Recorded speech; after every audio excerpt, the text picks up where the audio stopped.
So let me start with the biology of things. There's a part of the brain called the reward center. It's located somewhere behind the brain, and that's the part of the brain that registers external stimuli. So, for instance, as I'm talking now, just think of your best food. What's your best food, by the way? Anyway, forget that. Think of your best food. No matter how much you take that meal, that best food, whatever it is, snack or whatever, no matter how much you do that, it gets to a point when, in that instance, the brain tells you, you don't do. It's enough. Doesn't mean you don't like it anymore. Just means at that point, it's enough. So let's call that the off switch, just for the sake of this video. It's like the switch has gone off. But you know the funny thing with anything addictive? So let me just highlight pornography. There's you can do a whole series on that one, believe me. Let's just highlight pornography, for instance. With pornography, instead of telling you it's enough, do you know what it does? It disguises through something called, permit me to speak small, big English, quest for novelty. That's just a way of saying it requires more. I'm sure you're familiar with something called the dopamine release as a chemical for the pleasure chemical in the brain. So the way it works is, instead of the brain telling you, oh, that's enough pornography, it tells you, okay, with this pornography, with this particular thing you're watching right now, if you still want me to give you the same kind of pleasure,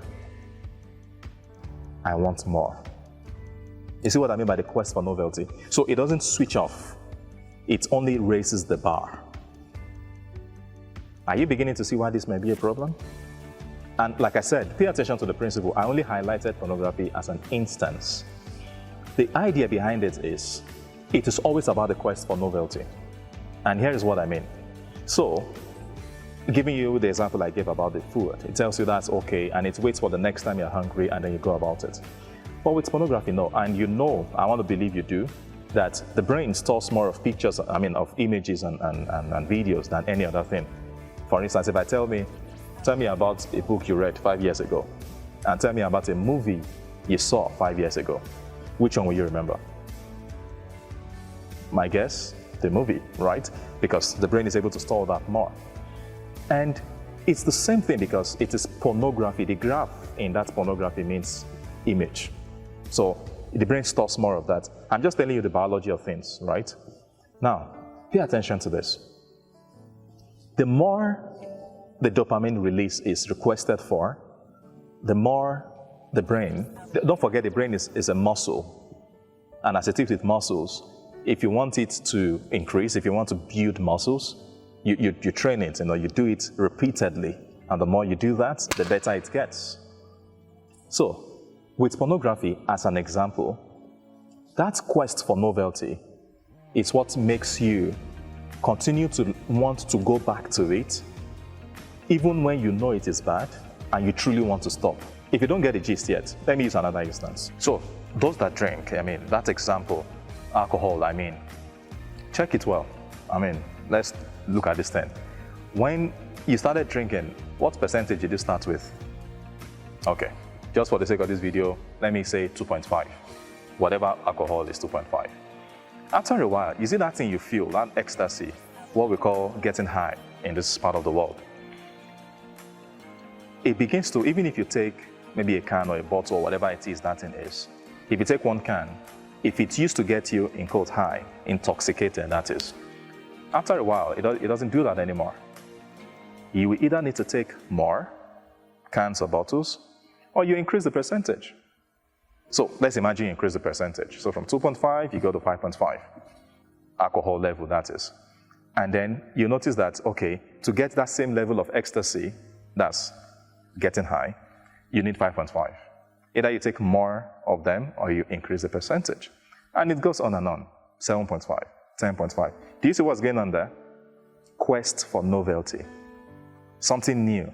The body is saying, well, if you really want me to give you this pleasure, well, you got to up your game. You need to give me more. And that is what happens. You see that movement, or those movements from one stage to another, whether by quantity or by quality, is what is getting people hooked up. That's the definition of addiction.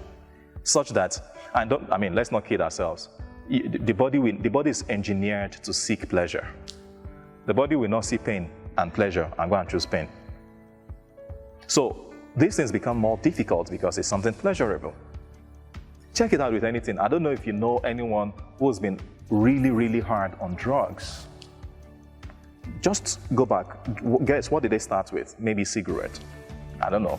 Then from that to another substance. From that to a higher substance. And it keeps going. Why? Because they would want that experience. And the brain is saying, I can no longer function well. I need this pleasure. Don't forget I said the brain is a muscle. It's like a muscle. The more you use it, the better it gets. So you see how this is becoming a problem? Because like I said, the subtle forms of addictions we are having now to phones. I know, for practical sake, you need your phone, I get that, but come on. There are some persons that can literally not do without their phones. Like, you feel the world has ended once you don't have your phone with you. Social media addiction, betting. And the funny thing is, some of the people who even do this betting are already wealthy people. That's to tell you how addictive it gets. They are already wealthy people who feel they can get more. You see the emphasis on more, a quest for novelty.